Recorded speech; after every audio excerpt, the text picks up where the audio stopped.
Hello बच्चों, मैं प्रिया राठौर और आज हम करने वाले हैं वही प्राणी जगत का L10 यानी कि एनिमल किंगडम का और अध्याय 4 के बारे में पढ़ेंगे कि क्या हम पढ़ चुके हैं और क्या पढ़ना बाकी है और कहाँ तक जाना है।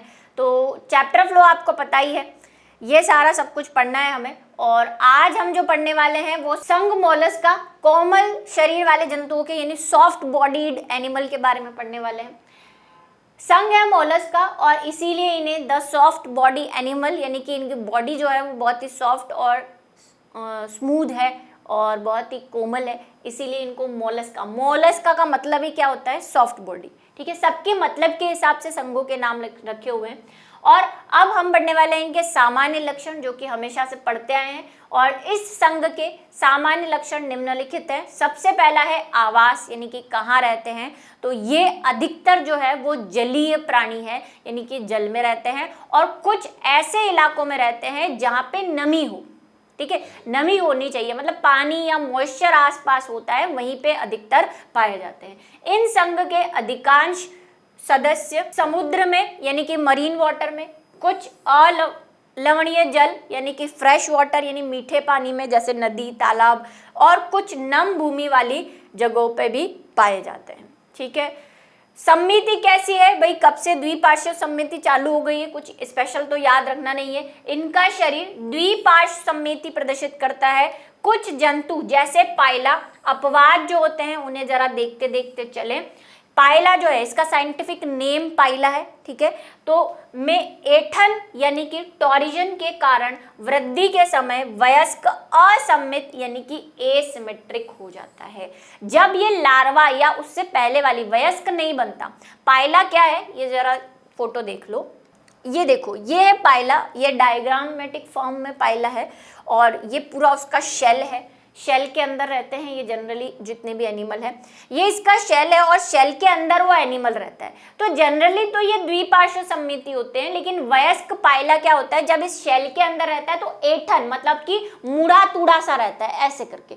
तो इस वजह से हम फिर इसको दो इक्वल पार्ट में डिवाइड नहीं कर सकते। उस एनिमल को, शेल को तो कर लोगे आप, शेल को भी देखो कैसे करोगे, अगर यहाँ से आप डिवाइड करते हो उसको तो इस शेल का जो ये ओपनिंग है, वैसे ये क्या है, ये इसकी ओपनिंग है, यहाँ से ये इसका फुट निकलता है मतलब पैर निकलता है। तो अगर यहाँ काटेंगे तो पूरा कहीं बराबर डिवाइड नहीं हो रहा है। तो वयस्क पाइला जो होता है वो द्विपार्श्व सममिति नहीं होकर कैसा होता है? असममित। आप किसी भी काट से इसको दो इक्वल पार्ट में नहीं डिवाइड कर सकते। ठीक है, असममित होता है ये हम देख चुके हैं। बाकी सारे कैसे हैं? द्विपार्श्व सममिति है। शरीर का संगठन, इनका शरीर संगठन अंग तंत्र प्रकार का होता है। भाई पहले से बनने लग गए हैं अंग, कोई टेंशन की बात नहीं है, कोई समझने की ज़्यादा ज़रूरत नहीं है। अंग बनना शुरू हो गए, अंग तंत्र भी बन चुके हैं, सिस्टम बन चुके हैं, डाइजेस्टिव सिस्टम, रेस्पिरेटरी सिस्टम, ये सब बन चुके हैं। ठीक है, जनन तंत्र जो है वो त्रिस्तरीय है यानी ट्रिप्लोब्लास्टिक है। एक्टोडर्म, मेसोडर्म और एंडोडर्म तीनों इनके पास प्रेजेंट है। शरीर का प्रकार, इनका शरीर सिर, पाद तथा आंतरांगों यानी विसरल ऑर्गन में बटा होता है। मतलब इनकी बॉडी जो है वो 3 पार्ट में डिवाइडेड है। सबसे पहला है हेड, फिर पाद जिसको फुट कहते हैं, मैंने अभी बोला था जहाँ पाइला में कि यहाँ से इसका फुट निकलता है, और तीसरा जो है वो अंतरांग यानी विसरल ऑर्गन। अंतरांग क्या होता है? इनके नॉर्मल जो अंग है उनको विसरल ऑर्गन्स कहते हैं, बहुत ही सॉफ्ट होते हैं और सिर्फ 3 भाग है। एक तो हेड है, बीच में जितने भी ऑर्गन है उन सबको क्या कह देंगे? विसरल ऑर्गन, और नीचे एक फुट होता है। ये फुट पैर जैसा फुट नहीं है, फुट मतलब कोई ऐसा सा स्ट्रक्चर या ऐसा सा स्ट्रक्चर होगा। स्नेल देखा है आप सभी ने?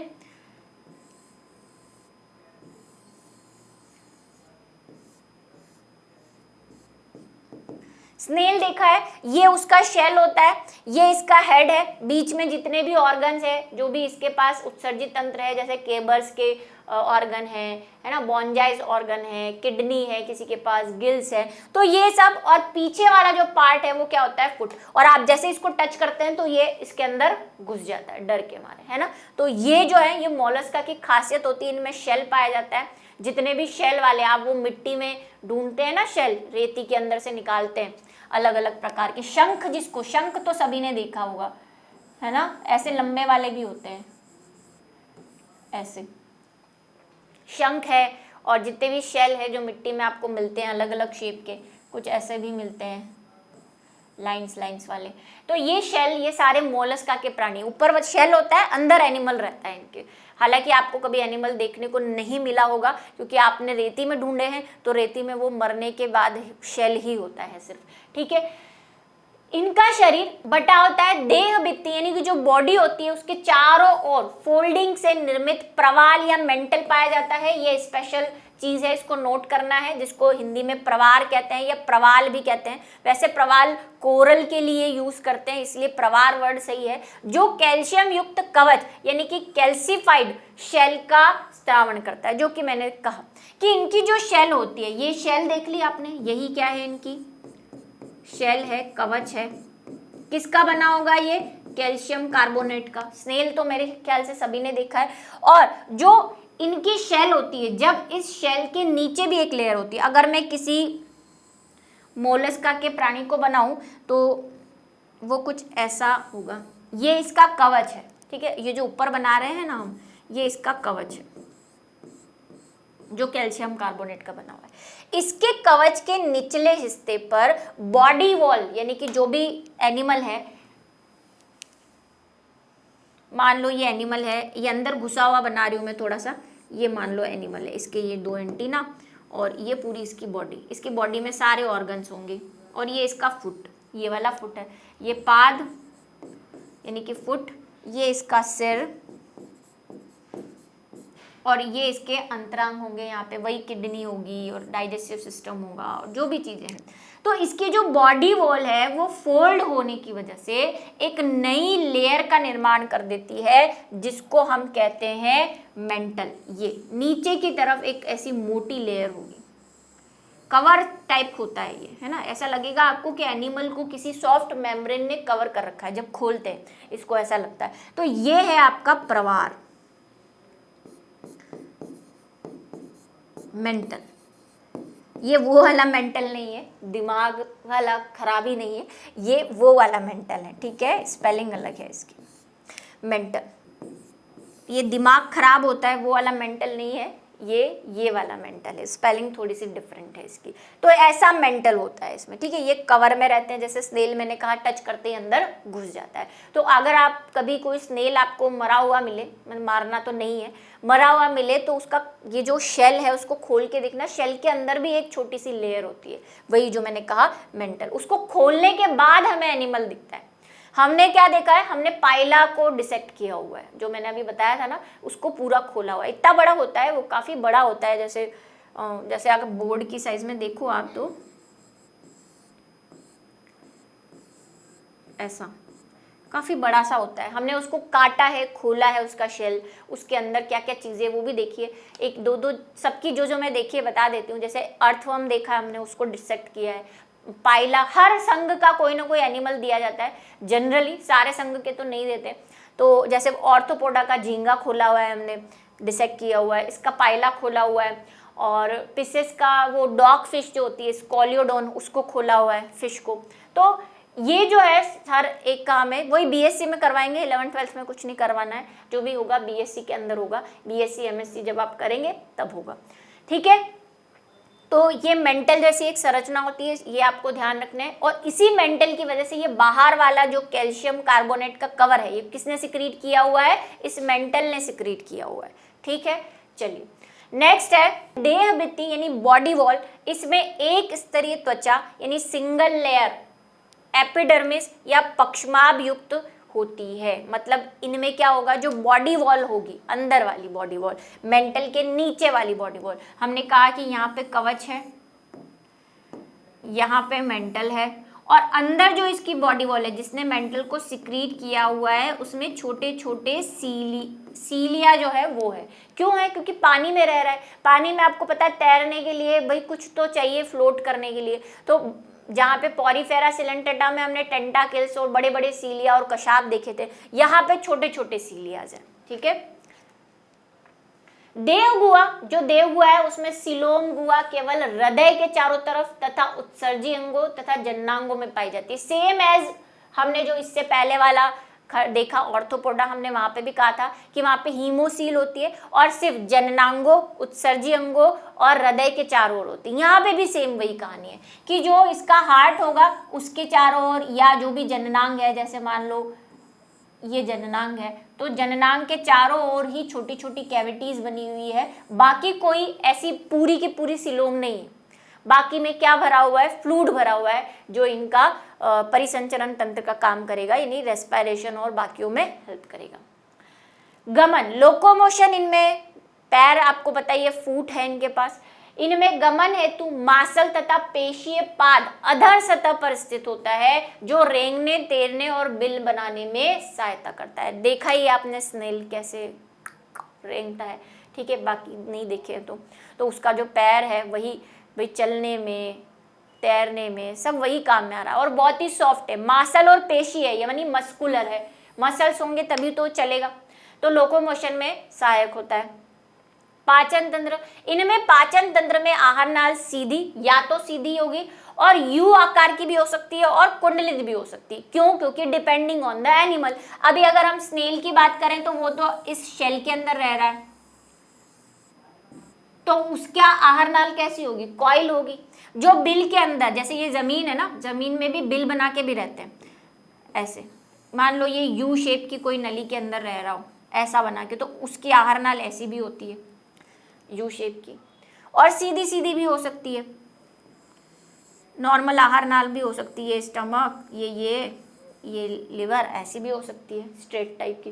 तो सब में डिपेंडिंग है कि किस टाइप का एनिमल है, कहाँ रह रहा है, उसके हिसाब से आकार अलग अलग हो सकता है। श्वसन, इनमें श्वसन एक या अधिक क्लोम या टीनिडिया के द्वारा होता है। क्लोम का मतलब क्या है? गिल जिसको हम कहते हैं, गलफड़े जिसको कहते हैं। वह फिश के गलफड़े और इनके गलफड़ों में बहुत अंतर है, यानी गिल्स में और इनके गिल्स में बहुत अंतर है, इसीलिए हम इनको गिल्स नहीं कह के क्या नाम दे दिया है? टिनिडिया। आप ये कह सकते हैं कि ये गिल्स का अविकसित रूप है, क्योंकि हम विकास की तरफ जा रहे हैं। जैसे मैंने कहा, यहाँ से देखो गिल्स बनने की शुरुआत हो रही है ना। पानी में रह रहे हैं तो श्वसन कैसे करेंगे? गिल्स की हेल्प से करेंगे। तो इनके पास गिल्स की फॉर्म में क्या है? टिनिडिया है, और कुछ में फुफ्फुस भी है, किसी किसी में लंग्स भी है। जैसे जो आपका स्नेल है ना, स्नेल जमीन पे भी रहता है, तो भाई वो गिल्स, पानी में रहेगा तब तो गिल्स की हेल्प से करेगा, जब जमीन पे आ जाएगा तो फिर जमीन पे गिल्स काम नहीं करेंगे ना, तो उसमें क्या है? लंग्स या फेफड़े भी होते हैं, जैसे स्नेल, ठीक है। घोंगा, हाँ, जो ये स्नेल होते हैं उनका वैसे मैंने नाम बताया हुआ है आपको, घोंगा बोलते हैं इनको। परिसंचरण तंत्र, इनमें खुला परिसंचरण तंत्र है। देखो बीच में बंद आया था एक दो बार, वापस खुले की तरफ आ गए, मतलब इनमें जो ब्लड है वो ब्लड वेसल्स में या नलिकाओं में नहीं बह रहा है, डायरेक्ट एयर के कांटेक्ट में विसरण की प्रक्रिया के द्वारा हो रहा है, ठीक है। जो श्वसन है या उत्सर्जी जो गैसेस का एक्सचेंज है वो डिफ्यूजन की हेल्प से हो रहा है, ये हम पढ़ चुके हैं। खुले प्रकार का है, मतलब वही डायरेक्ट पानी में रहेंगे तो डायरेक्ट पानी की एयर के कांटेक्ट में आ रहा है। उत्सर्जन, इनमें उत्सर्जन अंग, देखो जो जो स्पेशल चीज होती है वो हम यहाँ पे लिख देते हैं।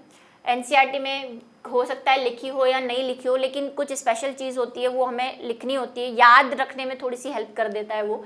इसमें उत्सर्जी अंग या तो वृक्क होते हैं, किडनी भी है हमारी तरफ, मेटानेफ्रीडिया भी है। नेफ्रीडिया हमने पढ़ा था कि भाई जो हम में है नेफ्रीडिया, ऐसे वोमेन संपुट बनता है, वैसे है, लेकिन इनमें थोड़े से अविकसित प्रकार के हैं, नलिकाकार संरचनाएं, तो उनको मेटानेफ्रीडिया कह देते हैं। या बोजेनस के अंग है, ये बोजेनस के अंग क्या है? ये स्पेशल टाइप के अंग है जो उत्सर्जन का काम करते हैं। कुछ नहीं होता, आपको बस समझाने के लिए मैं यहाँ पे डायग्राम बना रही हूँ, बाकी बनाना नहीं है आपको ये डायग्राम, ना ही आपको याद रखने की जरूरत है, सिर्फ वही कि अब नाम ले लिया है तो है क्या, तो कुछ नहीं। देखो ये ऐसा होता है बोजेनस का, इसमें एक तो होता है न्यूक्लियस, केंद्रक अंग है भाई, अंतरांग जो है ना वही है, न्यूक्लियस है, शरीर के अंदर है, उत्सर्जन का काम कर रहा है। और सब में थोड़ा थोड़ा स्ट्रक्चरल यानी संरचनात्मक डिफरेंस हो सकता है जिस भी एनिमल में। किसी में बोजेनस का अंग है, किसी में केबर का अंग है, नाम दे रखे हैं उनको क्योंकि उनकी संरचना एक दूसरे से डिफरेंट है सबका काम उत्सर्जन। न्यूक्लियस होता है और कुछ सीलिया ऐसे फैले हुए रहते हैं इस पे, ऐसे लंबे लंबे सीलिया यानी कि पक्षमाभ, और यहाँ पे होती है ओपनिंग यानी कि पोर, जहाँ से जो उत्सर्जी पदार्थ है वो निकल जाता है। बस ये शरीर के अंग ऐसा है। और कुछ में केबर्स की ग्लैंड्स भी होती है, ये भी कुछ ऐसी ही प्रकार की संरचना है, आपको बस नाम याद रखने हैं। आदि उपस्थित है। मुख्य उत्सर्जी पदार्थ अमोनिया है, शुरू से अभी तक अमोनिया ही चलता आ रहा है। सभी में अभी तक हमने जब देखा अमोनिया ही देखा था क्योंकि जनरली सभी पानी में रहने वाले थे, तो अमोनिया ही मिल रहा है अभी तक।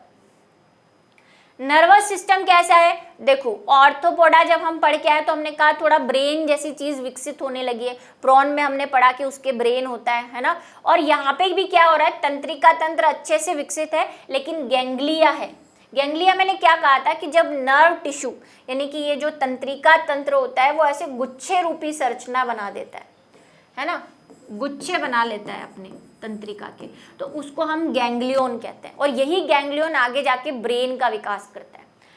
संयोजक तथा तंत्रिका से मिलकर निर्मित होते हैं, यानी गैंग्लिया है, गैंग्लिया को आपस में जोड़ने के लिए संयोजक यानी कनेक्टर्स है, और यही पूरा जाल सा बना लेंगे जिसको हम नर्वस सिस्टम या तंत्रिका तंत्र कहेंगे।